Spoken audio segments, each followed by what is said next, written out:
And we are live.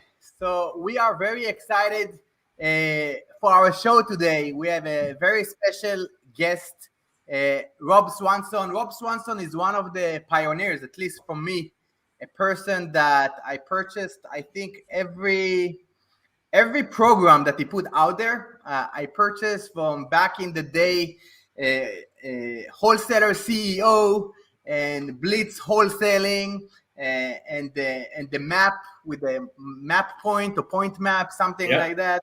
Yeah. So I've been following Rob for years now, and always appreciate his perspective about real estate investing in general from the macro level, and specifically about wholesaling, because I started as a wholesaler. So we are very excited and honored to have you, Rob. Well, I'm super glad to be here, guys. I'm honored. I'm honored to hear that you've invested in my trainings, that they've been helpful in your journey. I mean, that's why I do it. It's fun. My wife likes to tell me that I have a superpower of teaching, making complicated things simple, and so I really enjoy doing it. So awesome to be here with both you guys, and looking to add some value. Great having you. Thank you so much, Rob. You bet. Yeah. So for those of us here on this call, again, we are wholesalers, mostly the people here in Israel. Some people have been in this business for a while and probably know you. Some people fairly new. So I know that you can spend hour about kind of what you do and your experience level. So just briefly tell people again what you do, how long have you been doing it, just so you can get an idea what they should listen to you.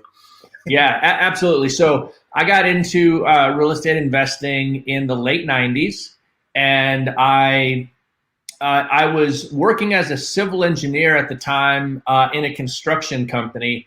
And all of my clients at the time were real estate investors and developers. And I realized very quickly that they were sitting on the side of the table making millions, and I was sitting on the side of the table billing hours.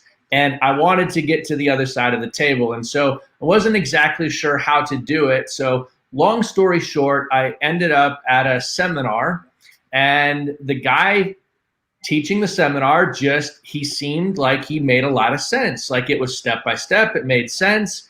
And I was going in there to learn. I wasn't going to buy anything. And at the end of his presentation, I bought the program because it just made a lot of sense. And I think, at that moment, I made a decision to just go all in. And I didn't know what every next step was, but I took massive action. And in 45 days, I made $42,000 wholesaling real estate. And I flipped 3 houses. That I had never done that before. I didn't know how I was doing it. I didn't have the money to do it, but I did it, and I made some money. And that changed everything. I believed, and I'm like, okay, I'm going to go all in. And I thought, wow, if I can make $42,000 in 45 days working part-time while having a job, imagine if I went full-time. Well, there were still some ebbs and flows of the learning curve of ramping up. And, I had some good months. I had some bad months. But at the end of the day, what I started to do was I had learned from the seminar company. And so back in the day, this is the late 90s. And by this time, it was probably the early 2000s, maybe around 2000. I was faxing in. Guys, do you remember the fax machine? I was faxing in copies of checks that I was making. And the seminar company called me one day and said, hey, if you keep faxing in this many checks, you're going to break our fax machine. And I said, okay, what would you like me to do? And they said, well, we'd just like to know, what are you doing to have this much success? And guys, the short answer was I was taking massive action. They couldn't understand what it was that I was doing because they typically didn't see somebody fax in this many checks. Long story short, I ended up going to work as a contractor, as an independent contractor on this company's mentoring team. And I did that because it gave me the opportunity to leave Denver, where I live, and travel every other week to somewhere in the country and spend 4 days on the ground in a different market, teaching that local investor how to launch a wholesaling business in their market. And so I did that for about a year and a half. So I was in every major city, East Coast to West Coast, Canada to Mexico, across the United States. And I started to see some patterns that different markets at different times were very different from one another. And I would come back to Denver, and Denver at the time was very competitive, very high priced, very difficult to work in. And I scratched my head and I said, you know, if I just did deals in that market over there, it's way easier. Why don't I just go make money there and not beat my head against the wall here? And so, long story short, that's how I got into virtual wholesaling and started flipping houses across the country. I've personally invested at this stage of the game in 30 some different cities, 20 different states across the country, done a lot of it virtual. And these aren't student deals. These are my own virtual business investing. In 2008, I put a large real estate fund together with a big capital partner out of the East Coast, and we were buying as many as 20 plus houses a month. So that's a little bit of my backstory. There's a lot more that we could fill in there, but that's kind of where I got to where I am today. That's awesome. So I think the title of the conversation was how do you systemize and scaling a real estate business. And even though probably most of the people here on this call are in the early stages, they're still in the one-man show stage. What would you recommend? Because I know you purchased, you acquired FreedomSoft recently to help you with this system, with CRM. So about the mindset in general, what would be a good tip for somebody who's starting out, how to start to think like a franchise owner? Because I know that you started a franchise system, all based on systems. So how to start to think like a business owner?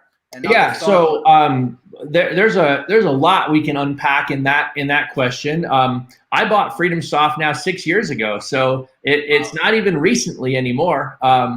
And we ripped it apart and have rebuilt it into what it is today. But let me answer your question, because I think that, you know, most people get into real estate investing and they focus very much on the transactional steps of what they need to do. And there's a component of you need to learn the transactional steps. Here's what I figured out along the way. I'm a huge believer in, as you said, keep it simple, build a system, and then let it scale. And so when I say keep it simple, what I'm looking for is non-complicated deal structures, non-complicated acquisitions strategies, non-complicated technology to keep everything organized. Because I find that a lot of people that are first getting into the business of wholesaling, they might have a job. This might be a side gig for them. It might be their after hours or their weekend thing to make some extra money. Yeah. Maybe somebody does do this full time and they're trying to grow with a team. If you keep it simple, if you keep your business strategy pretty simple and organized, it's a lot easier to do that. And so what that means to me is I'll give you an example. So I was in my conference room with my dispositions team, and they were having a hard time. We had deals on our dashboard that were ready, that were packaged, title was good to go, like they were ready to sell. And for some reason, they were having a hard time selling the deals. Now, it's not rocket science why they were having a hard time selling the deals. I logged into FreedomSoft, I looked at the phone report, and they weren't making any phone calls. And so it was pretty obvious why things were sitting. But here's what happened. I kind of called them out on that. This is kind of a funny story that tells my picture. So we had deals on the dashboard. They weren't selling. I called my team into the conference room, and I kind of called them out on it. And I didn't. I was nice, but I was firm. And one of the guys in the office, in the conference room, says, "Yeah, but Rob, when is the last time you sold a deal?"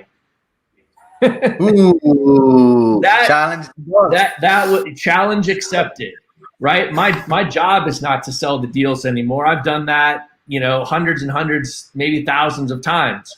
My job is to run the business, but challenge accepted. So I put my hands on the conference room table. I stood up. I said, "Gentlemen, here's the deal.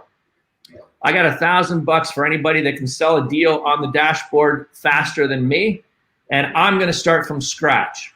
So I walked into my office, I pulled up FreedomSoft, I built a list of buyers that were buying the similar types of properties in the area that we had deals on the dashboard. So I built a list of buyers, I put them into a buyer campaign, I skip traced all of those buyers, found their phone numbers, and I looked for the people that were buying 3 to 5 deals in the last 6 months. I looked for the active buyers, and I made 52 phone calls that afternoon. I got on the phone with a guy who was down in Brazil. He connected me to his business partner that was in Houston. I was flipping a deal in Memphis, and long story short, about an 8-minute conversation, maybe a 9-minute conversation. The guy was super interested in it. I gave him the address. He drove by. He took a look. He called me the next day. We went back and forth via text.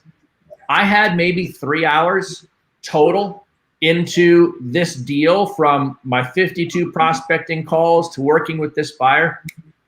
I sold the deal and made $10,500. That's an example of keeping it really simple. And because what we did is we first looked at, where are the buyers buying? Like, where is the active activity?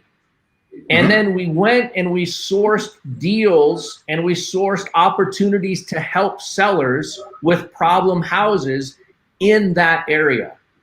Once we had them on the dashboard, we just looked at all of the buyers that were buying those types of properties in a geographic area around what we had, and we called them. And it was just a simple conversation, and that's how we sell deals. It's not rocket science. If you keep it simple, this is what I always tell people: if you keep it simple, you and somebody else can do it. If you build a system, you and somebody else will do it. And if you get out of the way and stop being the bottleneck, your business can actually grow. It's great. So let's talk about lead generation, because that's the beginning of the cycle, the lead generation. Yep. So what is a simple lead generation system that you can simply delegate? Because I don't know, it's tough. It's easier said than done, right? Yeah. So I'm gonna give a couple of things, and I want people to understand that I've been doing this now for over 20 years. And the ebbs and flows of the market, what I was doing for lead generation early on, changed. I did something else, and then it changed, and I did something else, and then it changed, and I did something else. And that's driven by the market cycle, but it's also driven by legislation and laws and certain things. So a good example of this is over the last couple of years, text marketing has been a really big thing. Everybody and their brother has been doing text marketing for lead generation. Well, in the United States, the TRACE Act was passed into law in 2018. It became essentially effective this year. And so the big cell phone carriers like T-Mobile and AT&T and Verizon, they are now requiring business registration for text messaging. They're requiring the fines for non-compliance have increased. And non-compliance basically means if you're cold text messaging somebody that has not opted in to receive text messages from you using what most wholesalers use, a long digit, 10 digit phone number, a local phone number, that's in violation. Well, so it would have been really easy 3 years ago to talk about text marketing and text messaging and tell everybody, go build a list, skip trace it, and send out text 3 messages. months ago, maybe even 3 months ago. Even 3 months ago. Today, that is a much more risky proposition. So what do we do today? The one thing that has never gone away in the United States for lead generation is direct mail. Direct mail. It never goes away. It always works. It's not quite as fast as text marketing. It's not quite as high a response as text marketing, but the responses that you do get are oftentimes motivated and ready to sell and do a deal. Now, so the process is pretty simple. I always tell people, pick your geography. So let's say you've picked the city that you want to, wholesale in. Then you go in and do what I call look for the honey hole.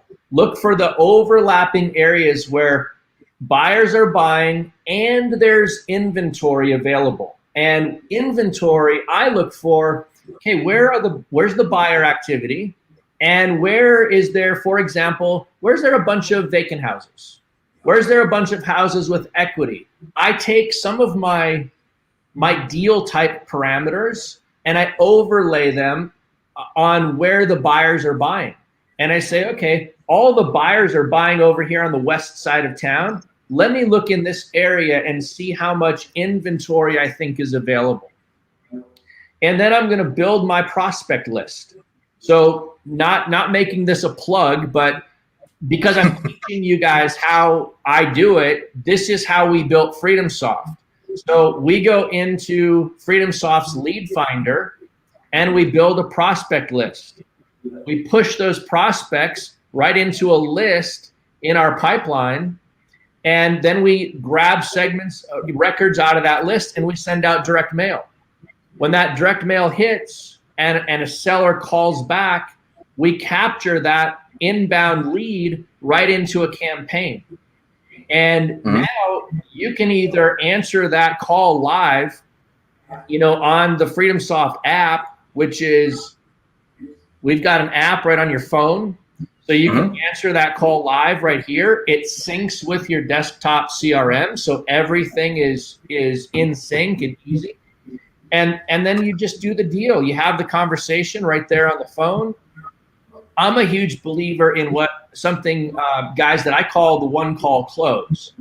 And the one call close is I want to have a conversation with that seller, and I want to get to a verbal offer and them accepting that verbal offer in the first call.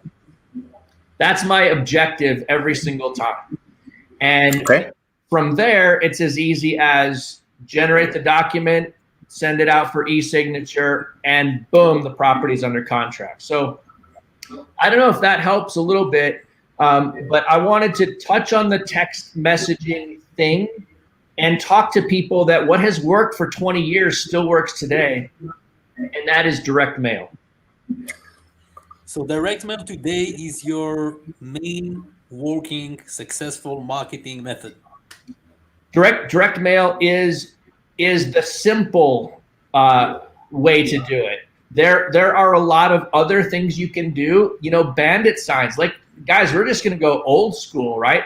Bandit signs out on intersections and around neighborhoods. Those work. They work really, really well. Cold calling and prospecting works as long as you do it compliantly. That really works. Direct mail is what I call passive wholesaling. And the reason I say that is because you're going to build your prospect list, you're going to send out your mailers, and you're going to wait 3 to 5 days for them to hit. And then most of your leads are going to come in the first 24 to 48, maybe trickle in 72 hours. So you're going to get this big spike of leads, and then that mail is just going to taper off. So the key with direct mail is to send it repeatedly. So what we do is we go on a cycle of every 3 weeks. And if we need more lead generation, we'll shorten that cycle, because and we'll mix up our message, right? So maybe we'll send a letter, then we'll send a postcard, then we'll send a postcard with a different headline, and then we'll send a letter. And every 3 weeks is our typical cadence, changing the medium and changing the message and just being consistent. What we do is we'll operate in multiple different markets at one time. So I might drop postcards for one city today, and I might drop postcards for another city next week, and a third city the week after that. Now, every single week, I've got this spike of inbound leads, and it's consistent. What? More on the technical side, you mentioned the direct mail. I mean, again, every time you send a batch, you will expect some type of a response rate. Can you tell us again, to us and the people who are listening, if they send out mailers, what type of response rate they usually should get? Yeah. So typical direct mail response rates are 1 to 2%. So think 1.5%. So if you send out 1,000 postcards, you might expect to get, let's just say 2% for easy math, 20 leads. Okay. So 1,000 postcards, you might get 20 leads. Typical direct mail. However, if you build your prospect list well and right, and you use good messaging, and you make it simple for the prospect to reply and get the information, I can see as high as 3 to 5% response rates on a regular basis with my direct mail. Here's the key. I don't build, well, let me back up. Here's what most people do. They learn how to build a prospecting list from a guru, which is awesome. And the guru teaches them the most standardized way to build the list. And what I mean by that is, pick the geography, pick the type of property, pick the number of bedrooms and bathrooms, maybe pick the equity, maybe add if it's vacant or not. And so what you do is you build this linear list down to everybody gets the same 500 prospects.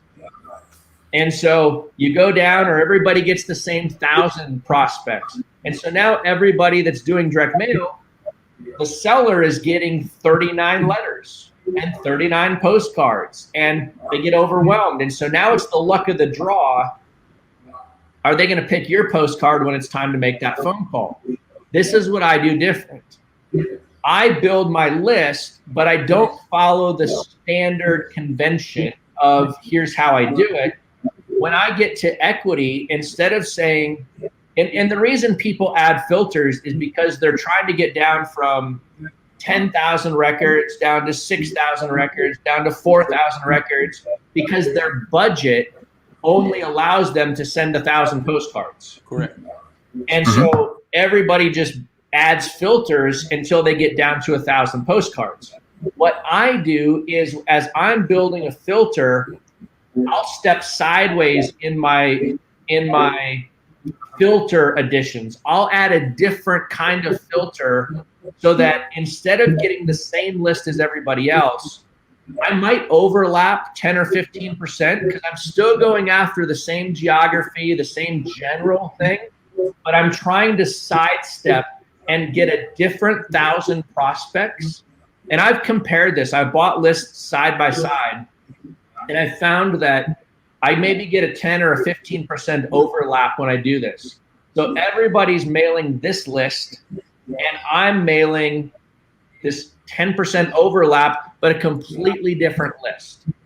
That's why my direct mail converts at a higher percent. Before we're gonna have 10 people asking this question, what is the filter? What is the magic filter, Rob?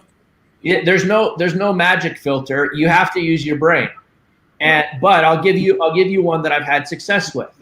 So people will say, go add an equity filter. If you have say 5,000 prospects on your list, but you're trying to get to 1,000 because that's the budget.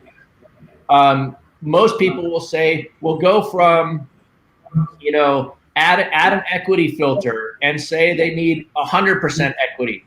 Well, 100% equity maybe takes you down from 5,000 prospects to 4,000. So, well, let's try 90% equity. Or actually, it's the opposite way.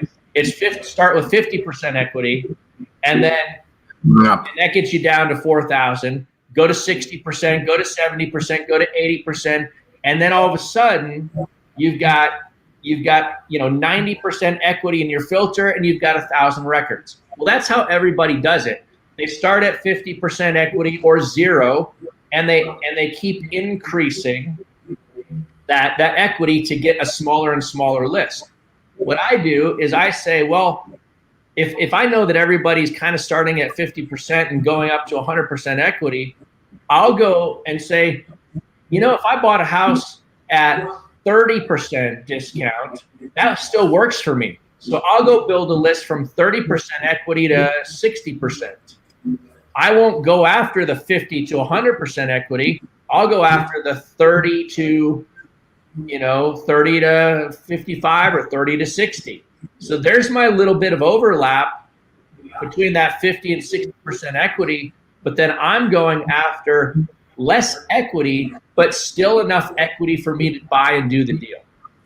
So basically, always the guy, your thinking is guided by think outside the box, right? Think, where can I play without having so much players on the field, right? Where can I try and be a bit different, right? Not to go with everybody else, to find fields with less players, right? That's exactly it, Yoav. So I'm such a big believer in the same things work all the time, and the same things work for everybody, and the same things work in just about every market.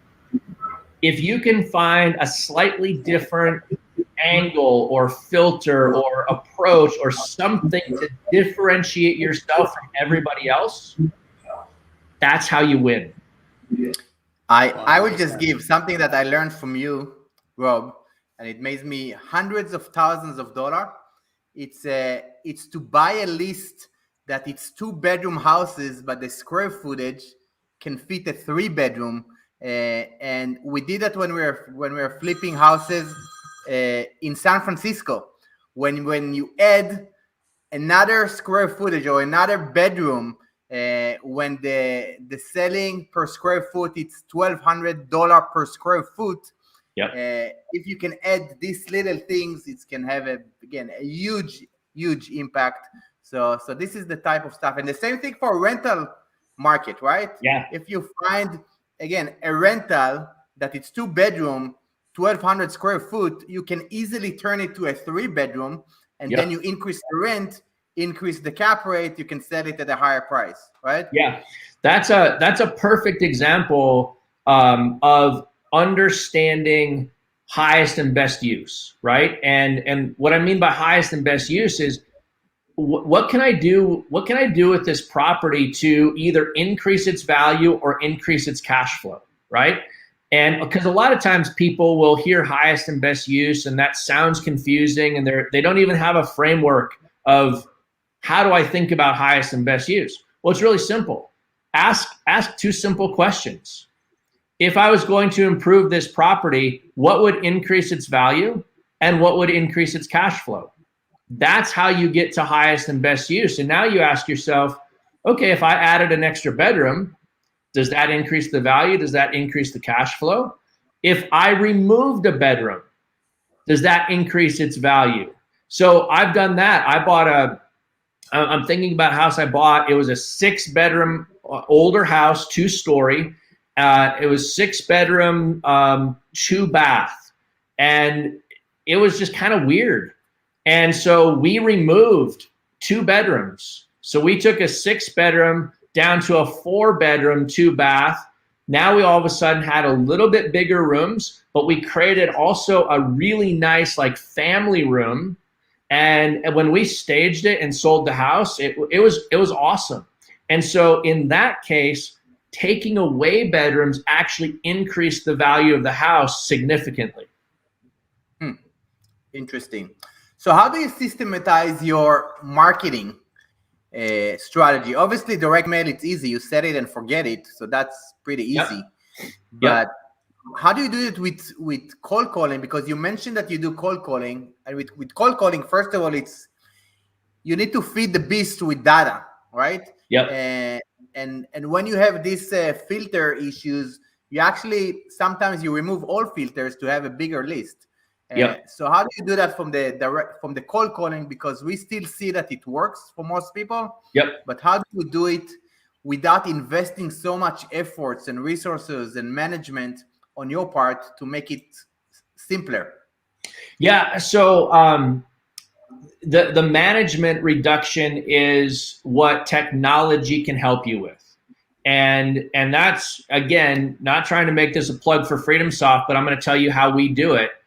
FreedomSoft's lead generation pipeline is broken like automatically into lists, campaigns, and workspaces. And so what we'll do is we'll build a prospect list. We'll send out our direct mail or we'll do whatever marketing we're going to do. Those inbound leads are captured in a campaign, and then we'll distribute those inbound leads, or we'll distribute the prospect list into our guys or gals workspace. And that happens automatically. We set up rules to automatically distribute those leads or prospects onto a workspace. So what I tell people, business owners, managers running sales teams for acquisitions, no acquisitions guy or gal ever comes to me and says, I don't have leads, ever. Like that's not ever going to happen, because I want you to get on the phone and make a follow-up phone call. Because we'll take prospect lists and we'll drop them into our team's workspace. They always have a prospecting list that they can click on and work. So if they're sitting around twiddling their thumbs, waiting for an inbound lead to come, no, don't sit around, wait. Get on the phone and prospect. Make your follow-up phone calls. We have a process, and this is how our lead statuses are built in FreedomSoft. A lead comes in and it's captured and it's immediately marked as new.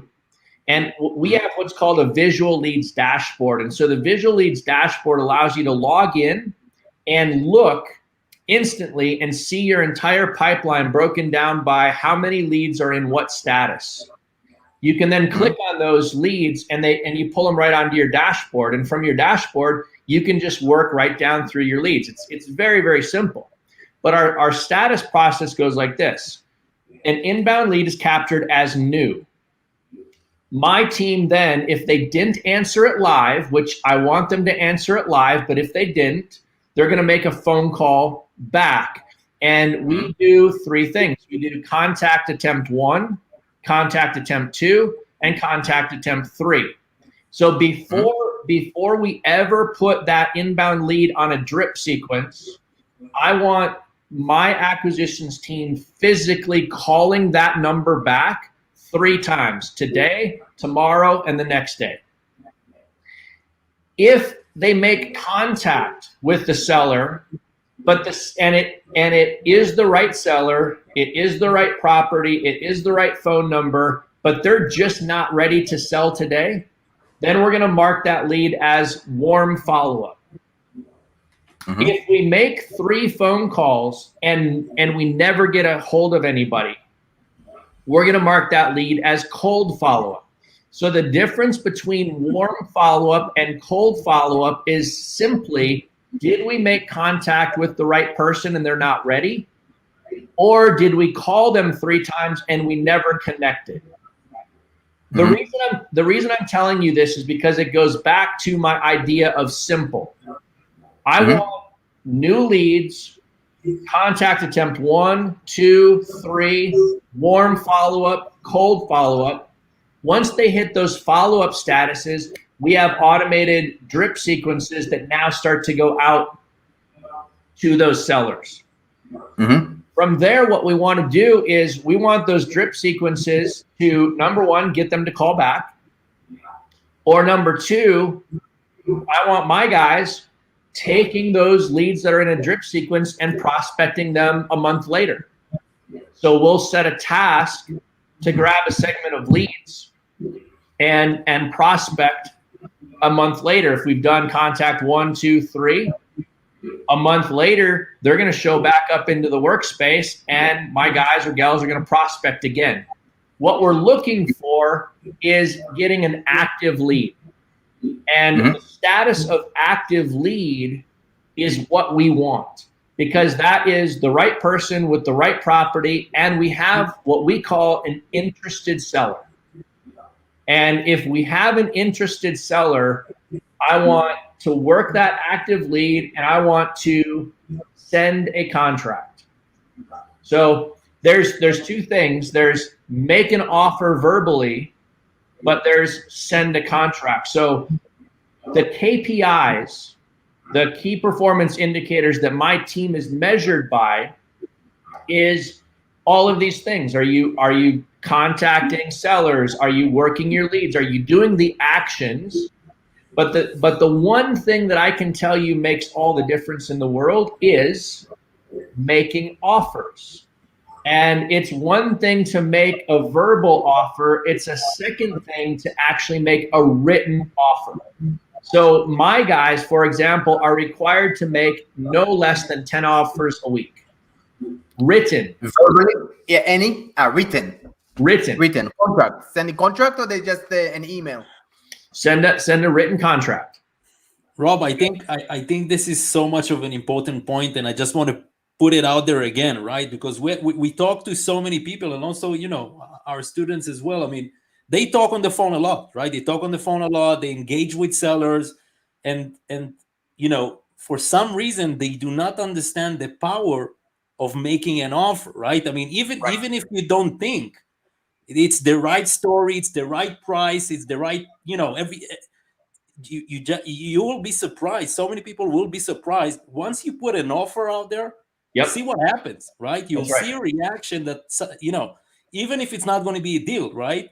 That's right. But still, that person, you will still make progress with it, right? Either way, you understand your position. Even if you wanted a higher price, he will respond with a lower price, even though it's not the right price for you, right? Yep. But putting those offers, I think it's so much crucial. Nobody will say no, and definitely nobody says a yes, right? So that's right. Putting those offers. Yep. So I want to just add one more thing on this, particularly if the folks listening are prospecting. They're calling leads back, they're calling follow-up back, they're doing cold prospecting. When you're working this business over the phone, I'm gonna call up and I'm gonna say, hey, is Joe around? And understand this: if Joe is in financial dire straits, if Joe's house is being a problem, if the city is after him for code compliance, if he hasn't paid his taxes, there's so many things going on in Joe's life that every bill collector is calling Joe. And so when you call up and say, hey, is Joe around? And that's literally how I do it. Like, I don't do anything more than that. I call, they answer, hey, is Joe around? And oftentimes they're going to say, Joe's not here, or there's no Joe here. And I measured this. I measured this with my team one time. and I beat this into their head. Now listen to this. This is key. When we call and we say, hey, is Joe around? And Joe responds by saying, there's no Joe here. What my guys were doing is they're saying, oh, I'm sorry, I must have the wrong number. You know, I was just given this, your name and this number on my list. Have a great day. And they would hang up. Terrible, terrible, terrible, terrible, terrible, terrible. That is not how we taught them to do it. That's just natural human nature. It's not what we taught. It's what they did. And so I had one of my virtual assistants go through all of their phone logs and recordings in FreedomSoft, and we did the math. And when they did it their way, they were producing 4% interested sellers. 4% of the calls they made were an interested seller.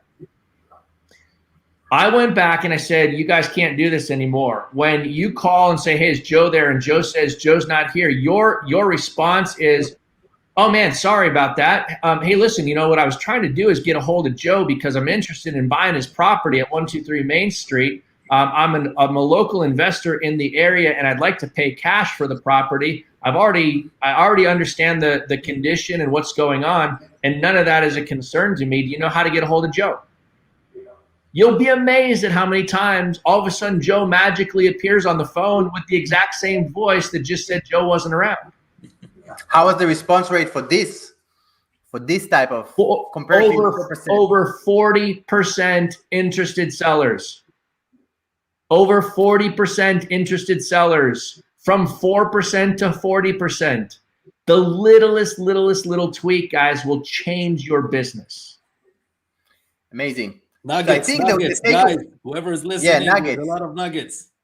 The takeaway that I'm again from the lead generation, if you're doing it on your own, make sure you have rules. How do you treat your leads? And have again a simple process. Just write it down.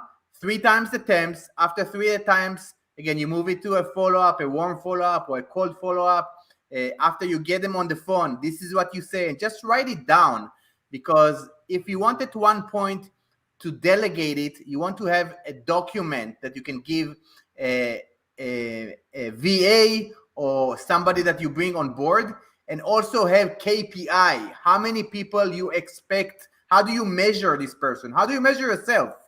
And how many offers do you make, right? Yeah, how many? You cannot measure, you cannot manage, right? So everything needs to be measurable.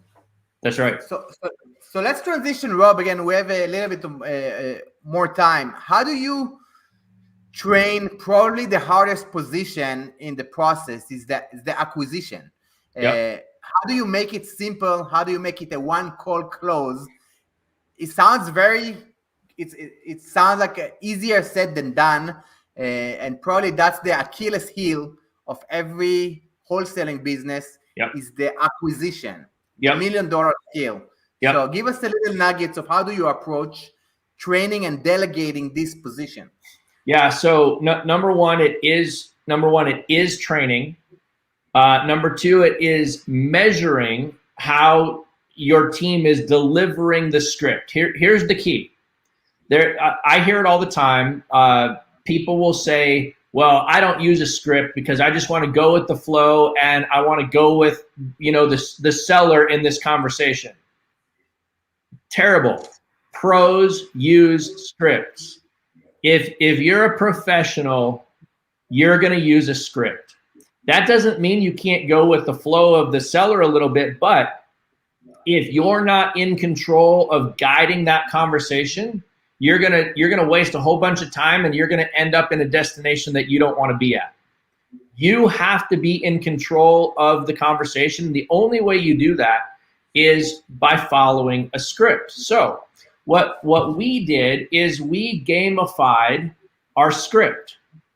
We call it the one call close, and we created scenarios. We created 30 seller scenarios, and those seller scenarios. You said 30? 30 scenarios? We created 30 seller scenarios. Yep. So when our guys teach and train on this stuff, they'll pull a card out of the box, and one guy is the seller, and the other guy or gal is the acquisitions person. So we pull the card out of the box, and it tells the person that's playing the seller who they are, all of the information, and it gives them the scenario.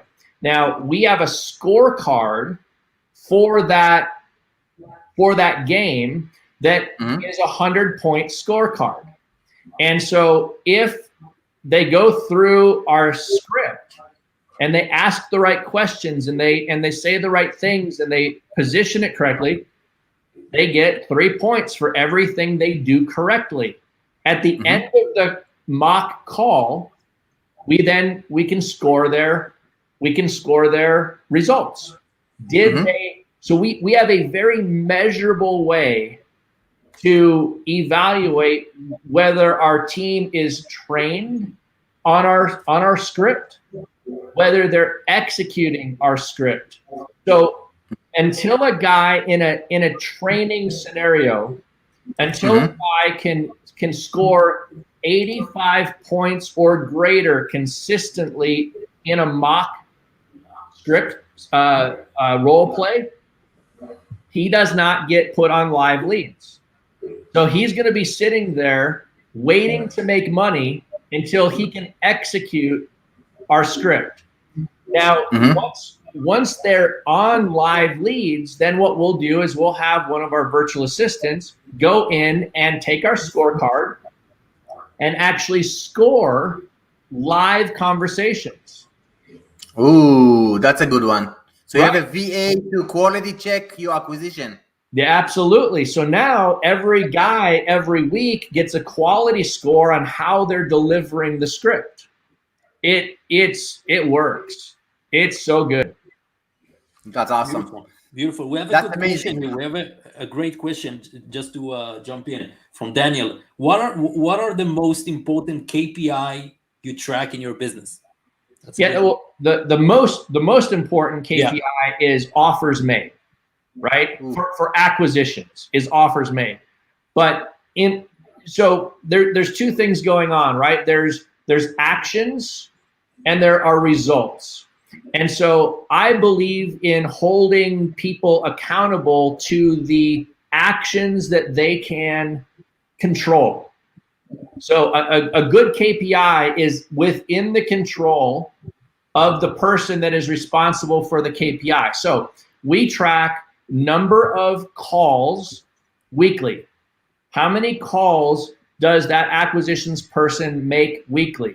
We also track the length of calls. So how many 30-minute conversations or greater does that person have every week? The KPI for us is, because we've got a lot of inbound leads, but my team also needs to be outbound prospecting. The criteria is 100 calls a week, 100 outbound prospecting calls a week. We don't use a dialer because we focus in on quantity or quality over quantity, quality over quantity. So 100 calls a week outbound, 5 30-minute conversations, and then 10 offers every week. Those are the actions that a sales guy or gal can follow that they have control over. The results of properties under contract and properties closed, that's not inside of their control. But if they do the actions, then we expect that the results will come. That's great. Now let's transition to disposition. How do you manage your disposition guys, and what's the KPI that you have for them? It's very similar. So again, we'll build our prospect list. We'll do direct mail. We'll do outbound prospecting. Every disposition guy gets his own workspace in FreedomSoft. That workspace gets populated with prospects, and they build and own the relationship with those prospects. So their KPIs are similar. Outbound phone calls, length of conversations. It doesn't take quite as long to build quick rapport with an investor as it does with a seller. So we look for 20-minute conversations with on the buyer side, and then instead of offers made, it's presentations made. So how many deals were physically presented to your buyer relationships this week?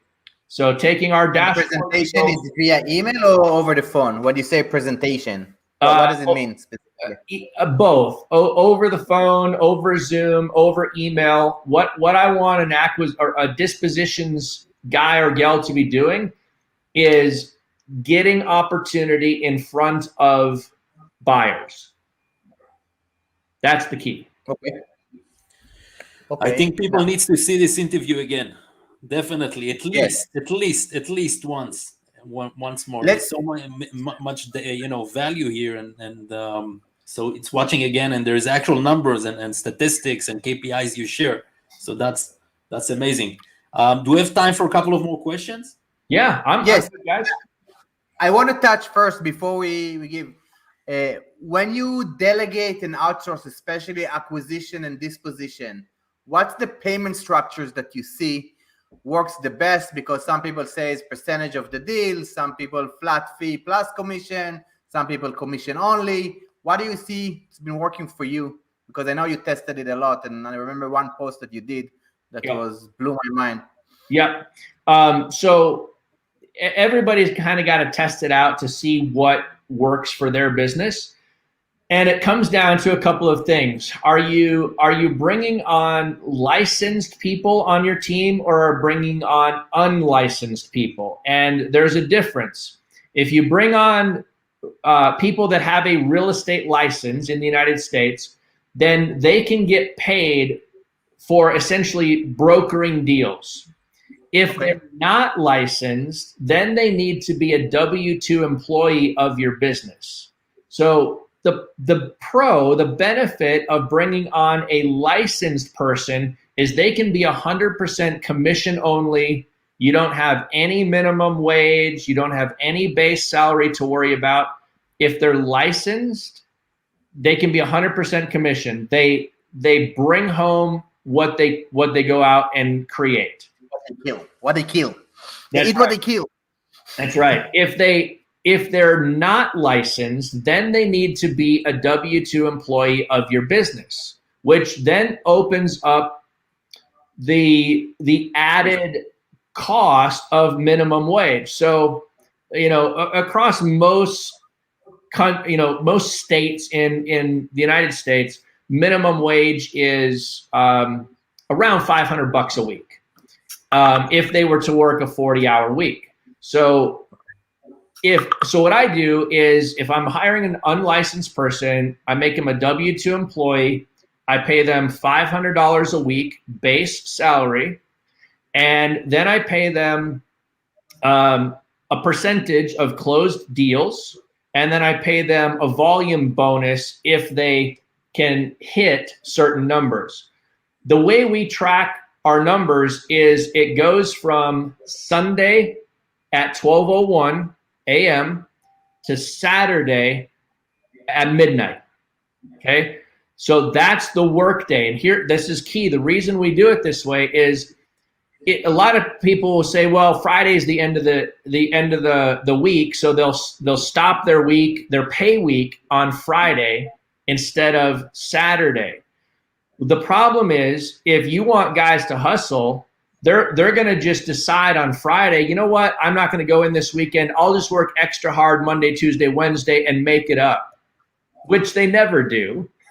So the reason we put Saturday as our ending period, if they have not hit their KPI goals for the week come Friday at 5, well, then they don't have to come to me and ask, hey, should I work this weekend?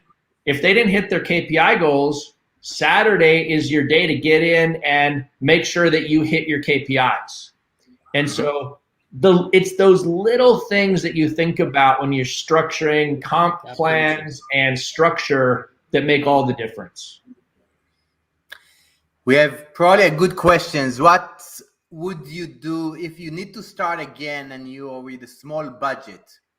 How would you start your virtual wholesaling venture? I don't know how small a small budget is. Let's talk about between $500 and $1,000 per month. That's your budget. Up to $1,000 per month. Yep. Up to $1,000 a month. I think you can do direct mail with up to $1,000 a month and have success. You're gonna want to be very geographically targeted. So you want to hone in geography, because if you're going to spend $1,000 or less, you want to hone in geographically.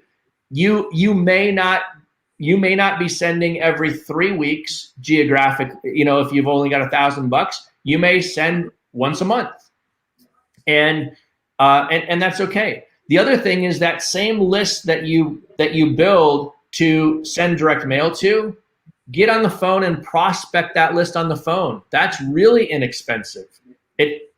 When your budget is low, your effort is high. Hustle. Mm-hmm. You got to hustle. That's right. That's right. 100%. Yeah. And last question, what books changed the way you play or think? Like 2 books that kind of, I know that you read a lot, but kind of 2 that made a difference in your life. Oh my goodness. And I'm looking back and forth because I have books everywhere here. I'll give you 2 that these are not even real estate books, but they here's what I tell people all the time. If you read the same thing as everybody else, you'll think like everybody else. So I try to read different things. And so one of the books is a book called Ready, Fire, Aim. It was a great book. It's not uncommon, so I'm not giving you some mystically hidden gem. It's out there, but that's a great book. It talks about how do you build the infrastructure of a growing organization. So I love that, Ready, Fire, Aim. And I also like, where is it? I just saw it. The Millionaire Fastlane. That's a great book that I read a long time ago. The Millionaire Fastlane. Those 2. Yeah, there you go, right there. I've got it. It's sitting right there. I've got an older version of it. Yeah. Yep. It's a book. Yep. And I think when I launched my Wholesaling CEO course, I recommended that book as part of that course. That's why I got it. It got the wheels turning for people to think different. Yes, and I remember you mentioned one book. It's Built to Sell. I think you mentioned that you like this one too. Yep. Awesome. Rob, how can people learn more about what you do? Obviously, Freedom Soft is great. And what I got from you is how much you rely on technology, on Freedom Soft and the CRM system and all the tools. Yep. Everything is easier once you have this system, right? I think this is probably 80% of what you do, or maybe 90%. Everything is within this system. So in general, how can people find out about Freedom Soft, about you, about what you do? Yeah. So number one, if people are interested in our software and our technology, go to freedomsoft.com. You can check it out there. You can kind of click around and see the different features and things, and that's just a snapshot. It's so customizable to however your business operates, and yet we provide the framework for the way my business operates. One of the things that when you sign up with FreedomSoft that you get my entire seller leads workflow as a workflow automation pre-built and ready to go, automatically linked to all of your campaigns. So all of the things that I've been talking about here today, when you use FreedomSoft, you automatically get. Like, that infrastructure and organization is already done. So number one, go check that out. Number two, hunt me down on Facebook. I'm active on Facebook. You can find me there. Reach out. Happy to chat. Awesome. Rob, thank you very much. Really appreciative of your time, your expertise, of willing to help. You have a fan club here in Israel. So whenever you are in the neighborhood, if you get the vaccine, no, I'm joking, Rob, I'm joking. You can find your way to Israel. So thank you very much for being here with us, and wish you all the best. And I'm sure we will continue to follow you and learn from you. So we appreciate you.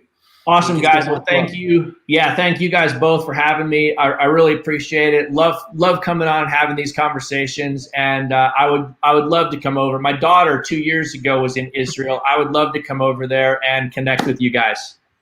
Awesome. Thank you, man. We appreciate you.